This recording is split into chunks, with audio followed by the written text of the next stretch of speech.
IBPS ने PO के लिए एक नया नोटिफिकेशन जारी किया है। पीओ को प्रोविजनरी ऑफिसर के नाम से जाना जाता है। तो चलिए इसको आज डिस्कस कर लेते हैं। हमेशा अपडेट रहने के लिए सब्सक्राइब करें और फिर बेल आइकॉन पर क्लिक करें। इस वैकेंसी में जो बैंक पार्टिसिपेट करेंगे वो कुछ इस प्रकार से हैं: bank of Baroda, Canara bank, India overseas bank, UCO bank, bank of India, central bank of India, Punjab national bank, union bank of India, bank of Maharashtra, Indian bank and Punjab and Sind bank. इसके अलावा इसे आप 20 अक्टूबर 2021 से अप्लाई कर सकते हो और 10 नवंबर 2021 तक आप इसे अप्लाई कर पाओगे, यानी कि इसकी लास्ट डेट 10 नवंबर 2021 रखी गई है। इसके अलावा जो इसका प्रीलिम्स एग्ज़ाम होने वाला है उससे पहले एक प्रीलिम्स एग्ज़ाम के टाइप की ट्रेनिंग कंडक्ट करवाई जाएगी जो कि नवंबर दिसंबर में होगी।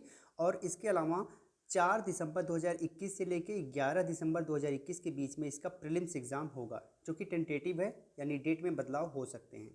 इसके अलावा जो आपका ऑनलाइन मेंस एग्ज़ाम होगा वो जनवरी 2022 में लिया जाएगा। इसके अलावा जो आपका मेंस एग्ज़ाम होगा उसका रिजल्ट जनवरी फरवरी 2022 में ही डिक्लेयर कर दिया जाएगा। इसके बाद आपका इंटरव्यू होगा। इंटरव्यू फरवरी मार्च 2022 में होगा। इस हिसाब से हम एक चीज़ देख सकते हैं कि यहाँ पर जो आपका सिलेक्शन पूरा है वो प्रीलिम्स, मेंस और इंटरव्यू के बेसिस पे होने वाला है। इसे अप्लाई करने के लिए 20 वर्ष आपकी एज होनी चाहिए कम से कम, अधिकतम 30 वर्ष तक आप इसे अप्लाई कर सकते हैं।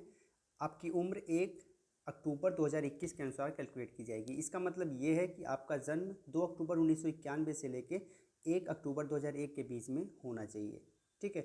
वहीं age relaxation schedule caste, schedule tribe को 5 वर्ष का है। अदर बैकवर्ड क्लास में अगर आप नॉन क्रीमी लेयर में आते हैं तो 3 वर्ष का है। इसके अलावा अगर आप दिव्यांग की श्रेणी में आते हैं तो 10 वर्ष है, और अगर आप एक्स सर्विसमैन हैं तो 5 वर्ष है। ठीक है। अब हम बात कर लेते हैं कुछ यहाँ पर अगर आप 1984 के राइट्स में अफेक्टेड हैं तो आप 5 वर्ष आपको भी एज में रिलैक्सेशन दिया जाएगा। इसे अप्लाई करने के लिए ग्रेजुएट होना ज़रूरी है।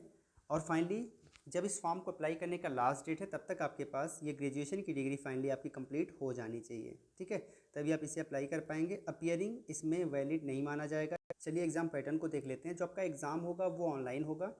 सबसे पहला प्रीलिम्स होगा। प्रीलिम्स में कुल 3 सब्जेक्ट से रिलेटेड क्वेश्चन पूछे जाएंगे। सबसे पहला सब्जेक्ट जो होगा वो इंग्लिश लैंग्वेज का होगा, जिससे 30 क्वेश्चन होगा, 30 मार्क्स का होगा, 20 मिनट में हल करना है। दूसरा होगा क्वांटिटेटिव एप्टीट्यूड, 35 क्वेश्चन होगा, 35 मार्क्स का होगा, 20 मिनट में सॉल्व करना है। ये जो क्वांटिटेटिव एप्टीट्यूड है वो आपको हिंदी और इंग्लिश दोनों लैंग्वेज में उपलब्ध हो जाएगा। इसके बाद आती है रीजनिंग एबिलिटी, 35 क्वेश्चन, 35 मार्क्स का, हिंदी और इंग्लिश दोनों लैंग्वेज में उपलब्ध होगा और 20 मिनट का यहाँ पर टाइम होगा। सबको ऐड करने के बाद यहाँ पर 100 क्वेश्चन होगा, 100 मार्क्स का होगा एंड 60 मिनट आपके पास टाइम होगा। प्रीलिम्स एग्जाम क्वालिफाई करने वाले कैंडिडेट्स के लिए जो मेंस एग्जाम होगा, चलिए इसको देख लेते हैं। यहाँ पर सबसे पहला subject reasoning and computer aptitude से रिलेटेड होगा। 45 क्वेश्चन होगा, 60 मार्क्स का होगा, हिंदी और इंग्लिश दोनों में उपलब्ध होगा, 60 मिनट के पास आपके पास टाइम होगा। जो सेकंड इसका पेपर होगा वो होगा general economics and banking awareness से रिलेटेड, 40 क्वेश्चन, 40 मार्क्स का, हिंदी और इंग्लिश दोनों लैंग्वेज में क्वेश्चन उपलब्ध होंगे, 35 मिनट आपके पास टाइम होगा।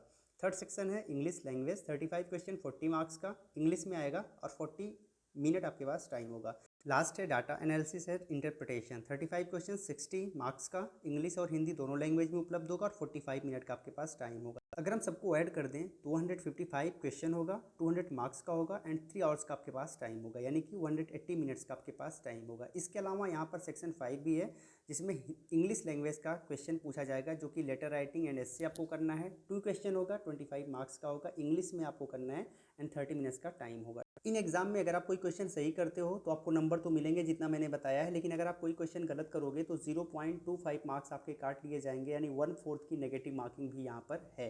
अब देख लेते हैं इंटरव्यू के बारे में। तो अगर आपने प्रीलिम्स क्वालिफाई कर लिया, आपने मेंस क्वालिफाई कर लिया, तो इसके बाद आपका इंटरव्यू होगा। इंटरव्यू 100 मार्क्स का होगा। इसके अलावा इस इंटरव्यू में एटलीस्ट 40% मार्क्स आपको लाना होगा अगर आप जनरल हैं इसे क्वालिफाई करने के लिए।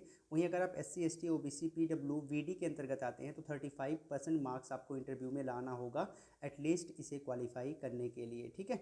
एंड यहाँ पर जो आपका फाइनल सिलेक्शन होगा वो मेंस एग्जाम इंटरव्यू के बेसिस पर होगा, जिसमें मेंस एग्जाम को 80% वेटेज दिया जाएगा और इंटरव्यू को 20% वेटेज दिया जाएगा।